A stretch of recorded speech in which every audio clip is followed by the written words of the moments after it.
Altesse, votre présence ici parmi nous témoigne une nouvelle fois du lien entre le Maroc et la France, et je vous demande de saluer tout particulièrement Sa Majesté le roi Mohamed VI, avec lequel j'entretiens des relations amicales depuis mon accession à la présidence de la République.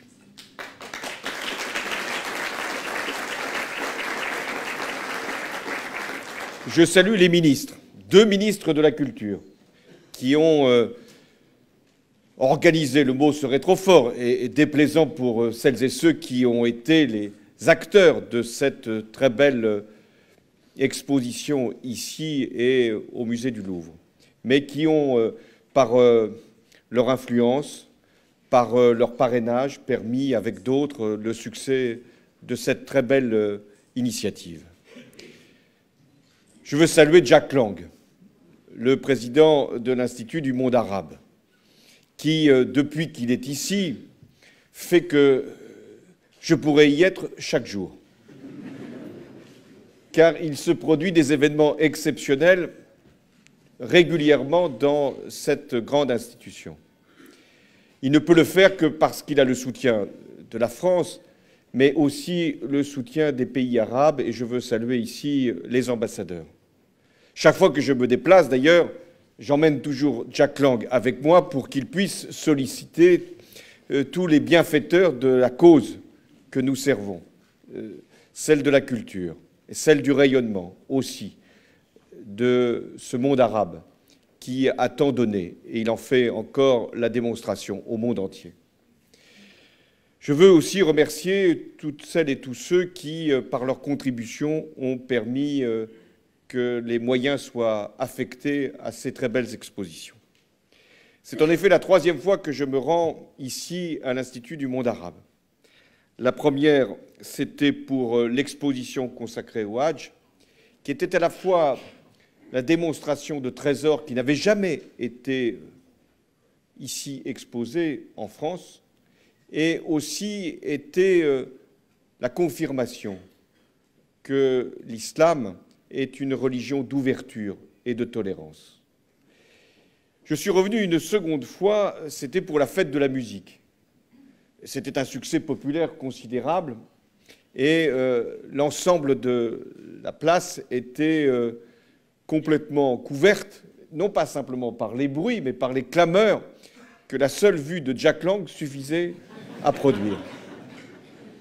Il est en effet, et c'était bien mérité, l'inventeur de cette fête de la musique, qui n'est pas simplement maintenant qu'une fête en France, mais une fête internationale. Enfin, j'y reviens pour cette très belle exposition consacrée à l'évocation des richesses du Maroc. Je veux à mon tour remercier ceux qui ont permis cette réussite, c'est-à-dire, outre Jack Lang, Mehdi Kotbi et Jean-Luc Martinez. C'est un travail exceptionnel qui a été réalisé et une coopération magnifique entre 3 grandes institutions, l'Institut du monde arabe, le Louvre et les musées du Maroc. Ces institutions se sont associées pour un événement unique en son genre. Unique par l'ampleur, puisque pour la première fois, une exposition a pris possession de l'ensemble des espaces de l'Institut du monde arabe. Même l'ascenseur a été réservé aux couleurs des différentes langues du Maroc. Unique par son objet, puisque cette exposition se donne l'ambition de présenter toutes les facettes de la création marocaine.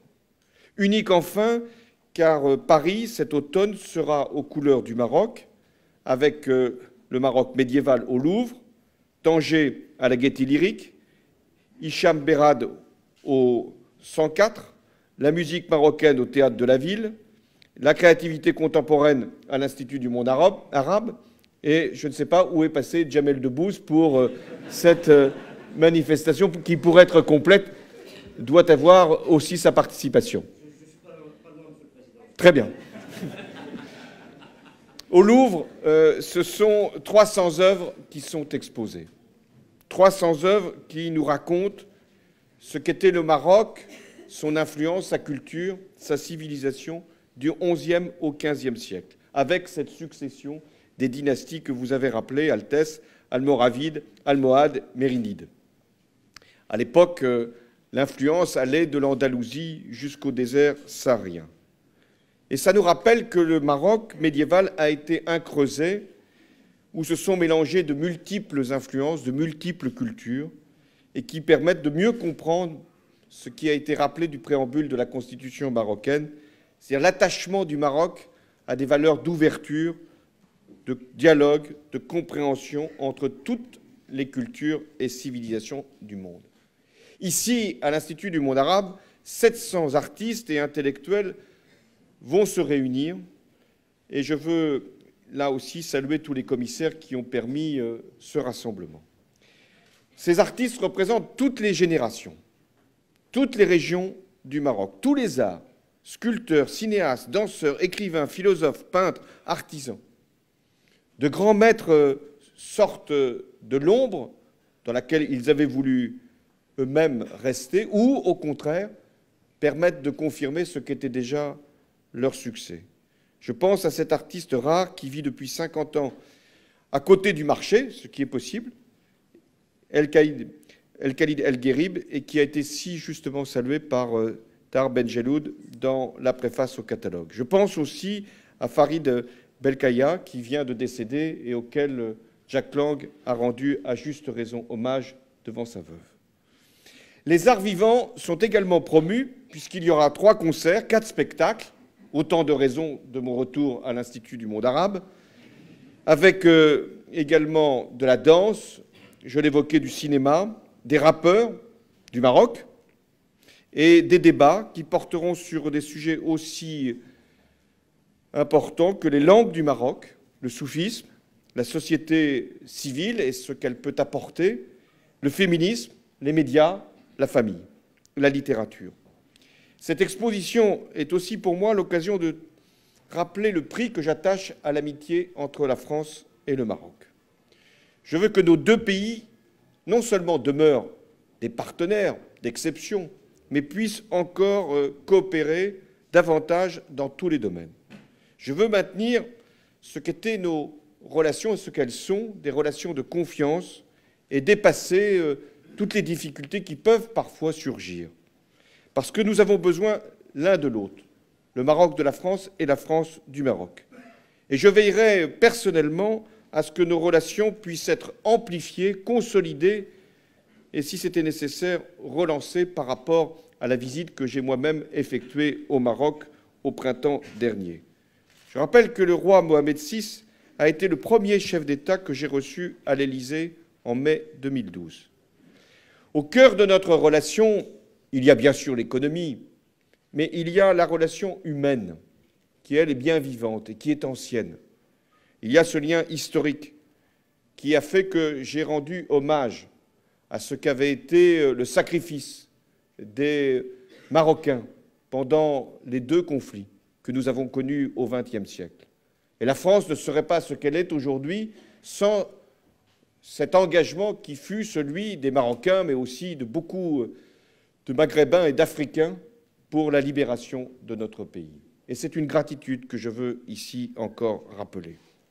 La relation humaine, c'est aussi le million de Marocains qui vivent en France et les 88 000 Français qui ont choisi de résider au Maroc, les 2 millions de Français qui se rendent chaque année pour connaître, apprécier la réalité marocaine à travers le tourisme.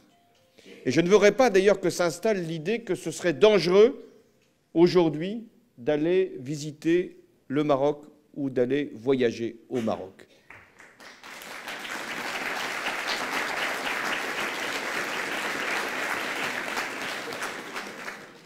La France et le Maroc ont aussi de grands projets ensemble. Il y a une inauguration récente d'une école d'ingénieurs euro-méditerranéenne à Fès, à laquelle la France a apporté toute sa contribution. Et c'est un brillant exemple de ce que nous devons faire pour l'échange entre nos chercheurs, nos scientifiques, nos universitaires, mais aussi nos étudiants. La France accueille d'ailleurs plus de 30 000 étudiants marocains et ils forment le premier contingent des étudiants étrangers dans notre pays. Et pour nous, c'est une chance. Ce n'est pas une solidarité, c'est un atout. Parce que nous pensons qu'à travers cette présence des étudiants marocains, c'est notre culture, notre langue, et ensuite des échanges qui pourront se multiplier dans les années qui viennent, que nous organisons dès à présent. Nous voulons aussi travailler au développement économique de nos deux pays. Et c'est la raison pour laquelle nous avons construit des partenariats dans l'automobile, l'aéronautique et dans beaucoup de domaines industriels de haut niveau.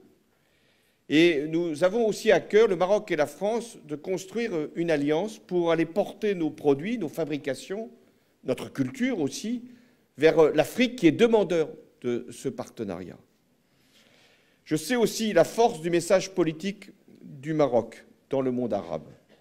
Cette démarche est exemplaire par son souci de la stabilité dans les relations politiques, de l'ouverture et des initiatives courageuses que le Maroc prend dans tous les domaines de la vie publique et notamment dans le sien, c'est-à-dire dans la vie démocratique que vous avez été capable de porter. C'est un moment essentiel que nous vivons en ces troubles que nous connaissons dans la région méditerranéenne et dans ces circonstances dramatiques, aussi au Sahel. Alors j'apprécie le travail des autorités marocaines pour promouvoir partout un discours de modération, de tolérance et de paix. La France doit être à l'initiative aussi. Elle l'est au Sahel.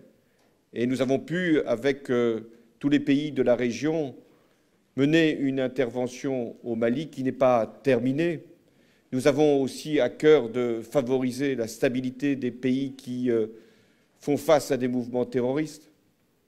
Je pense au Nigeria, je pense à la Libye, je pense au Niger. Nous avons aussi le devoir d'apporter à l'Afrique de l'Ouest la solidarité qu'elle attend de nous, notamment par rapport au fléau de l'Ebola. J'ai eu hier une conversation avec le président Obama, parce que nous avons à cœur de répondre à tous ceux qui s'interrogent sur ce qui se passe là-bas, qui vivent là-bas, qui souffrent là-bas, qui craignent là-bas pour leur vie. Donc nous avons mis en place tout un dispositif qui nous permet, nous, la France, d'être présents notamment en Guinée. Nous allons le renforcer, car ce mal, Ebola, peut non seulement venir toucher toute l'Afrique de l'Ouest, mais également venir ici, en Europe, ou même plus loin, aux États-Unis. Nous sommes, là encore, solidaires de ce qui se produit. Nous avons aussi à cœur de répondre aux défis terroristes.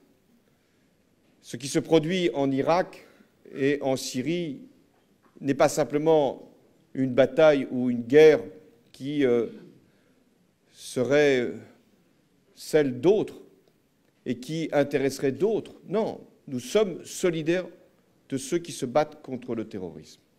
Je pense à ce qui se passe aujourd'hui à Konaté, ville martyre, ville symbole. Et si nous avons à intervenir, comme nous l'avons décidé pour la France en Irak, nous avons aussi à apporter à l'opposition syrienne modérée, celle que nous reconnaissons comme la seule légitime pour la Syrie, tout le soutien, toute l'aide nécessaire. Et je lance un appel ici pour que, au-delà de la coalition, tous les pays qui sont concernés puissent offrir à cette opposition l'appui qu'elle attend de nous, c'est-à-dire tout simplement les moyens de se défendre contre le terrorisme. C'est un jour où nous devrions ne parler que de beauté, de culture, de civilisation, de partage, de solidarité. Et en même temps, nous ne pouvons rien ignorer. Mais la culture est aussi une réponse.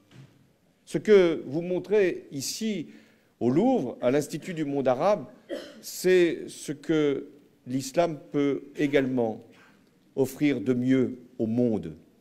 Et ce que nous démontrons par les liens que nous avons noués depuis des générations, c'est cette amitié indéfectible entre la France et le Maroc. Et chaque fois que la culture, la création, l'amitié, la beauté se conjuguent, c'est aussi une réponse à l'intolérance, à la haine et à la barbarie. Merci d'en avoir fait la démonstration.